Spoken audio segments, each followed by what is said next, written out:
Salam cerdas, Ibu, Bapak, Saudara-saudara yang saya hormati. Sesi membaca berita kali ini hanya membacakan satu berita karena cukup panjang dari CNBC Indonesia. Judulnya, Warga RI Wajib Tabah 2025 bisa jadi tahun petaka. Nah, di sini tidak pakai nama, tulisannya tim redaksi CNBC Indonesia. Nah, kalau kita baca, Jakarta, CNBC Indonesia. Di tahun baru ini, warga RI sepertinya harus bersabar. Sebab 2025 kemungkinan besar akan sangat menantang bagi warga Indonesia. Jadi dia milih kata menantang ini ya. Sederet benda-benda diramalkan akan naik dikarenakan sejumlah pungutan pajak baru. Tercatat ada beberapa hal yang akan mengalami perubahan harga karena kenaikan maupun perubahan kebijakan. Seperti pajak pertambahan nilai PPN menjadi 12%, khususnya untuk barang mewah. Jadi ini menarik ya, dia masih kelihatannya CNBC juga masih menaruh dengan cara halus nih. Khususnya untuk barang mewah, berarti kan ada yang nggak barang mewah 12% nih, tapi ya terserah kita menafsirkannya.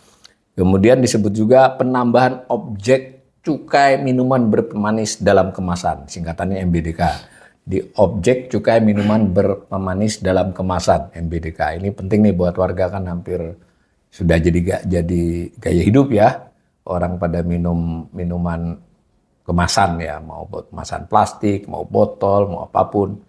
Mau itu jus-jusan, minuman, kopi apapun yang kemasan yang berpemanis ya, itu secara aturan kena objek cukai. Dulu tidak. Lalu yang ketiga disebut oleh CNBC kenaikan iuran BPJS Kesehatan. Ya. Yang keempat dia sebut potensi kenaikan harga gas LPG. Dia nggak pakai nomor ya, saya yang bacanya dengan pakai nomor. Ya, hingga potensi kenaikan harga bahan bakar minyak BBM. Jadi harga gas LPG lalu BBM. Tapi yang kedua-duanya ini disebut potensi ya. Jadi CNBC mengatakannya potensi kenaikan. Belum selesai di situ kata CNBC. Ada penambahan lainnya, yakni penerapan iuran pengelolaan lingkungan (EPL) yang akan dikenakan PPN, penerapan tarif kereta listrik KRL berbasis nomor induk kependudukan, serta opsen pajak kendaraan bermotor. Nah, lalu kemudian uraian berikutnya dijelaskan satu-satu tuh yang sebagian disebut tadi. Berikut daftar kenaikan yang akan terjadi 2025. 1. PPN naik menjadi 12%. Menteri Keuangan Sri Mulyani telah resmi menerbitkan peraturan yang menjadi acuan mengenai pajak pertambahan nilai (PPN) dengan tarif 12% bagi barang atau jasa yang tergolong mewah. Nah, peraturan itu ditetapkan dalam Peraturan Menteri Keuangan Nomor 131 Tahun 2024. PMK ini ditetapkan 31 Desember 2024, mulai berlaku pada 1 Januari 2025. Jadi ini memang mepet banget nih.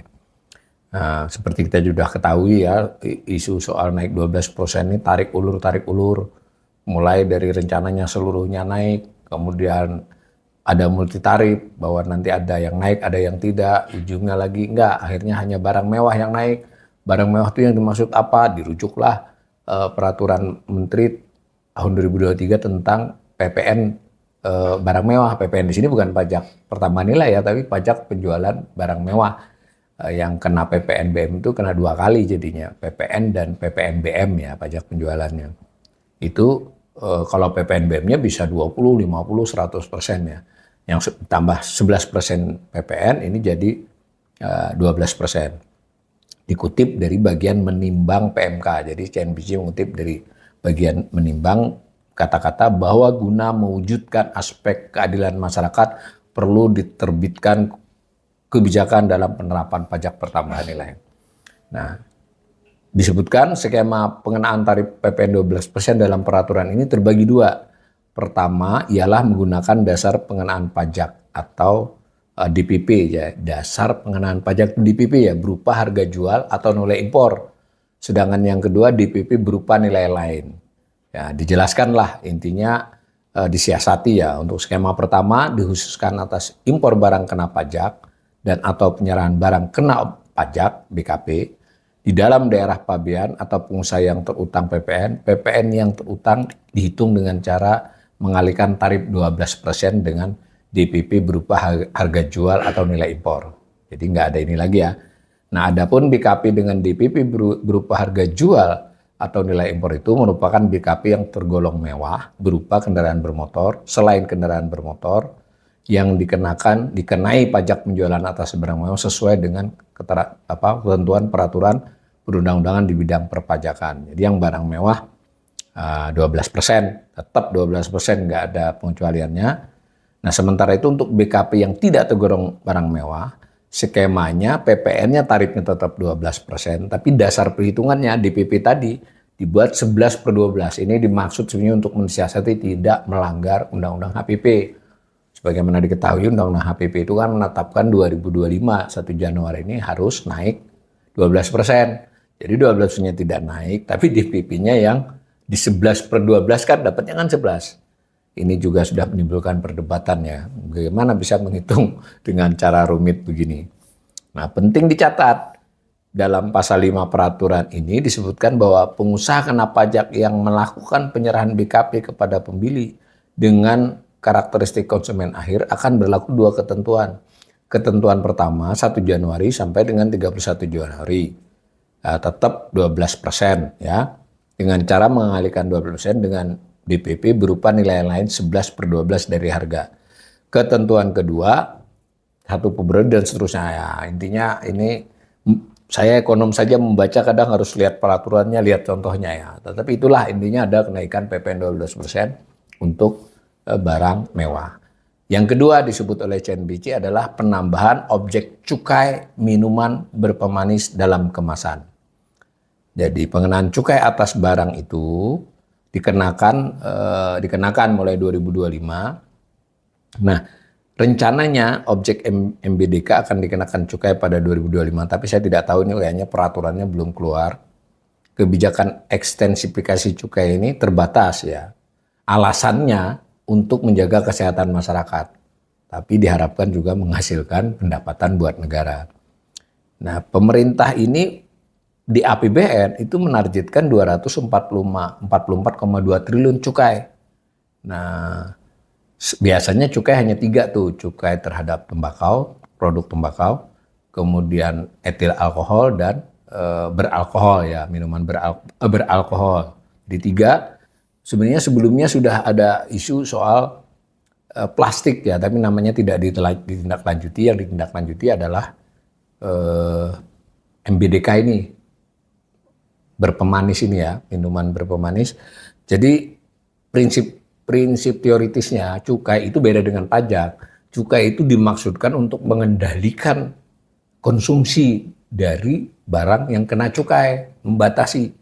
Di sisi lain memang juga menghasilkan pungutan buat pemerintah.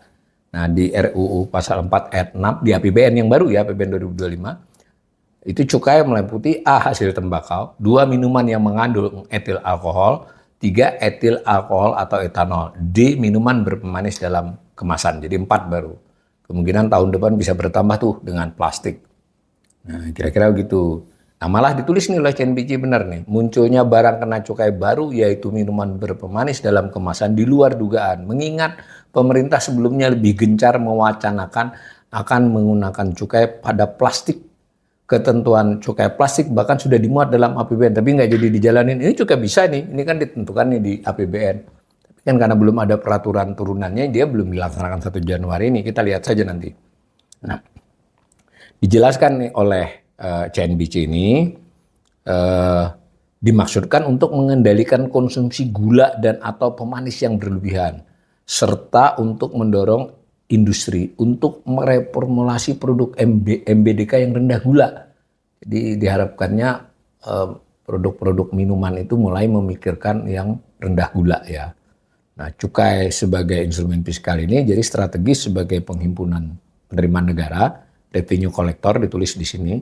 Nah, juga sebagai pengendali, istilah teknisnya namanya eksternalitas negatif, supaya konsumsinya nggak meledak gitu.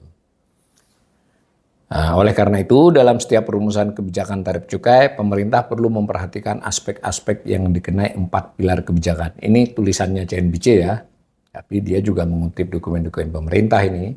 Ya, pengendalian konsumsi itu aspek kesehatan, optimalisasi penerimaan negara, kemudian ada juga harus ditimbang juga ketiga, jangan main cukai saja, tapi juga keberlangsungan industri. Kalau cukainya terlalu besar, umpama nih cukai rokok dijadiin aja 200% kan gede, tapi bisa jadi industri rokoknya bertumbangan. Apalagi diduga nih MBDK ini, produk MBDK ini tidak semua perusahaan besar ya.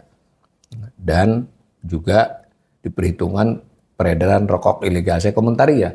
Jadi ketika cukai dinaikin terlalu tinggi tarifnya atau intensif, ya bisa jadi terjadi perpindahan konsumsi.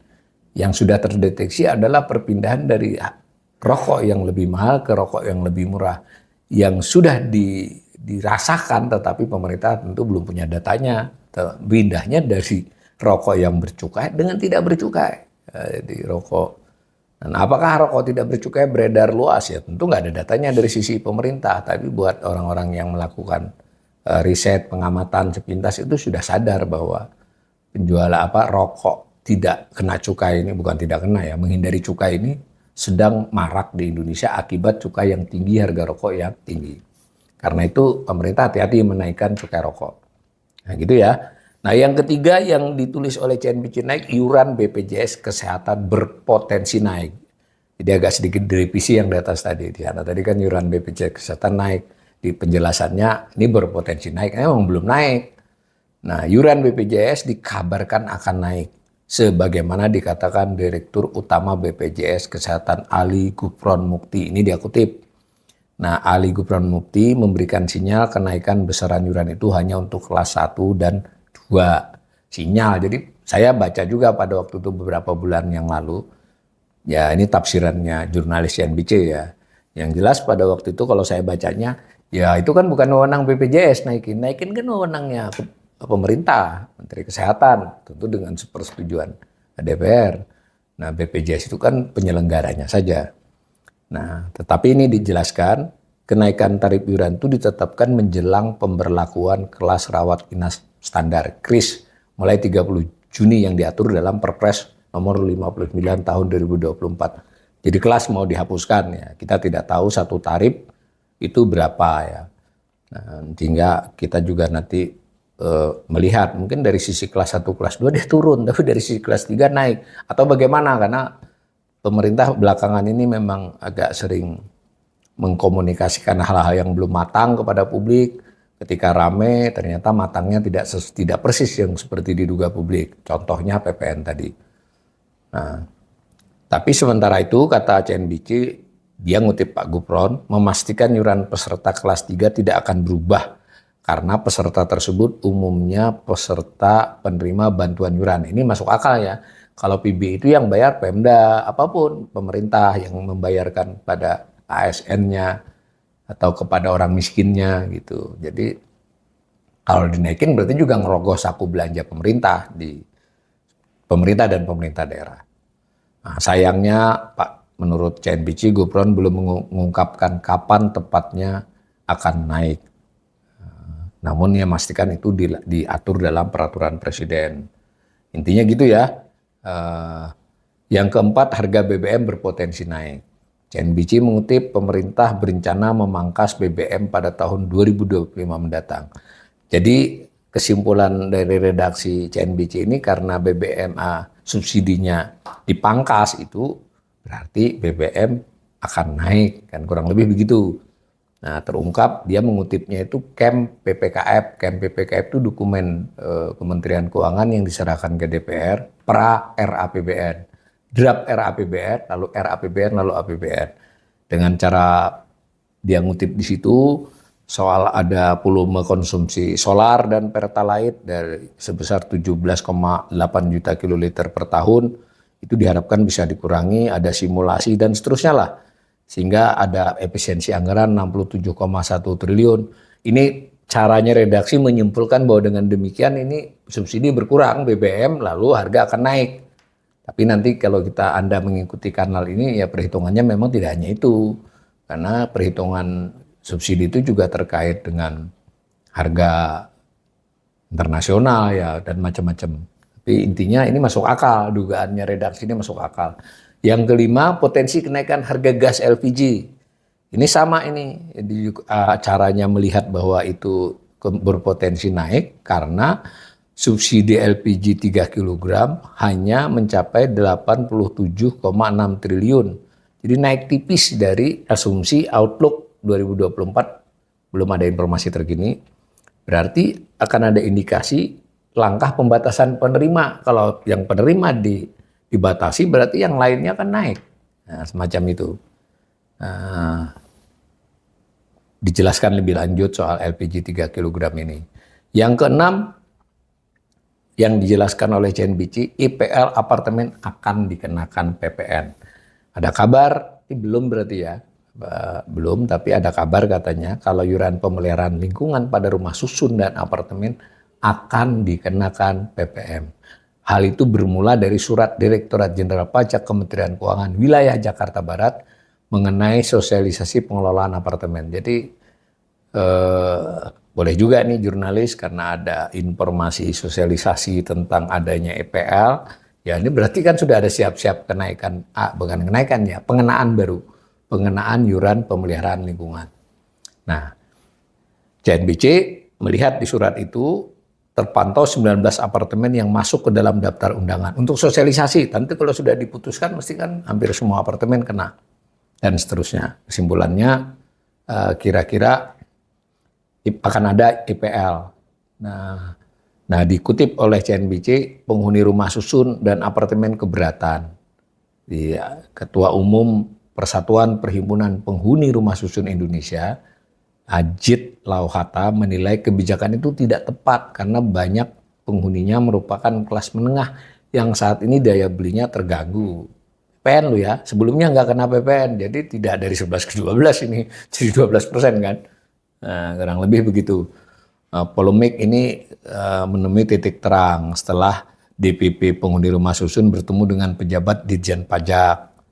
Nah, kurang lebih kedua pihak membahas status dan aliran dana EPL warga rumah susun sampai akhirnya dibelanjakan dan seterusnya. Tapi ini cerita selanjutnya adalah soal berita tentang itu, tentang rumah susun dan seterusnya. Nah, yang ketujuh, rencana tarif KRL berbasis NIK. Ditjen Perkeretaapian Kementerian Perhubungan akhirnya mengumumkan soal pemberian subsidi KRL Jabodetabek menggunakan NIK sekarang. Rencananya ya. Apakah skema ini akan jadi diberlakukan pada 2025 mendatang, mulai sekarang maksudnya. Masih sebatas rencana dan belum dilakukan. Jadi kalau dilakukan, ya ada NIK, berarti ada orang yang nggak kena gitu loh. Jadi kira-kira di sini dikatakan ada di APBN PSO sebesar 7,9 triliun. Dari PSO itu dialokasikan kereta api Indonesia, ya toh, ada untuk perbaikan sekian, ada juga untuk kereta api ekonomi dan ada untuk KRL Jabodetabek. Nah, menariknya kata CNBC, poin di mana penerapan tiket elektronik berbasis NIK pada pengguna transportasi KRL Jabodetabek dengan perubahan skema subsidi berbasis NIK, artinya tidak semua masyarakat bisa menerima layanan KRL dengan harga yang murah seperti sekarang. Nah, kalau sekarang kan ini 3.000 untuk 25 km pertama, 1.000 untuk setiap 10 km. Jadi orang naik KRL di Jabodetabek ya bayar 3.000 sampai 4.000 kan. Kelihatannya untuk sebagian orang akan naik jika ketentuan ini diputuskan nanti. Lalu yang ke-8, opsen pajak kendaraan. Ini agak sedikit rame ya. Opsen pajak ini berlaku pada 5 Januari 2025. Ini terkait dengan undang-undang tentang hubungan keuangan pemerintah pusat dan daerah. Nah, yang sebetulnya tahun 2022 dia akan berlaku setelah disahkan pada 5 Januari. Berarti 5 Januari 2025. Ingat, pajak 12% pun sebetulnya adalah undang-undang HPP di tahun 2021 ya. Ini undang-undangnya 2022. Jadi ini banyak kenaikan sebenarnya asalnya adalah dari keputusan-keputusan di masa 2-3 tahun yang lalu. Kurang lebih begitu. Nah, tapi dijelaskan ini masih rame nih. Opsen adalah pungutan tambahan pajak menurut persentase tertentu. Opsen pajak kendaraan bermotor yang selanjutnya disebut opsen PKB adalah opsen yang dikenakan oleh kabupaten kota atas pokok PKB sesuai dengan ketentuan peraturan perundang-undangan. Lalu ada juga opsen biaya balik nama dan seterusnya. Besarannya 66%. Nah, kalau kita lihat dari berbagai penjelasan ini agak terjadi.